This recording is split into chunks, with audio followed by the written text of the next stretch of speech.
Sir kidney patients ఏ vegetables తీసుకుంటే ఎఫెక్టివ్గా ఉంటుంది? అవును. యాక్చువల్‌గా కిడ్నీ పేషెంట్స్‌కి వాళ్ళ మెయిన్ ఫుడ్‌లో అట్‌లీస్ట్ ఒక 40%, 50% వెజిటబుల్స్, ఫ్రూట్స్ ఉండాలి. 40% ఫుడ్ ఉండాలి.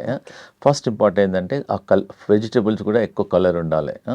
కిడ్నీ పేషెంట్స్ ఏంటంటే వెజిటబుల్స్ బాయిల్ చేసి దాన్ని వాటర్ తీసేసేసేయాలి. ప్లస్ బెస్ట్ ఏందంటే ఇది క్యాబేజ్ వాడుకోవచ్చు. ప్లస్ మనకందరికి క్యాప్సికమ్, బెల్ పెప్పర్ అంటారు దీన్ని. యెల్లో క్యాప్సికమ్, రెడ్ క్యాప్సికమ్ తీసుకోవచ్చు. కరేలా అనేది చాలా బాగా పనిచేస్తుంది కిడ్నీ పేషెంట్స్‌కు. మేమైతే మా సెంటర్‌లో కరేలా స్టఫింగ్ కూడా చేసేస్తాము. కరేలా జ్యూస్ ఇస్తాము. రకరకాల ఐటెమ్ చేస్తాం మా హాస్పిటల్‌లో. మా హాస్పిటల్‌లో క్యాంటీన్ ఉంది. 10 చెఫ్స్ ఉంటారు. కరేలాలో డిఫరెంట్ డిఫరెంట్ వెరైటీస్ చేస్తాము. క్యారెట్ తీసుకోవచ్చు, కొంచెం బీట్రూట్ తీసుకోవచ్చు, గార్లిక్ తీసుకోవచ్చు, ప్లస్ జింజర్ స్క్రేప్ చేసి తీసుకోవచ్చు, ఆనియన్ తీసుకోవచ్చు.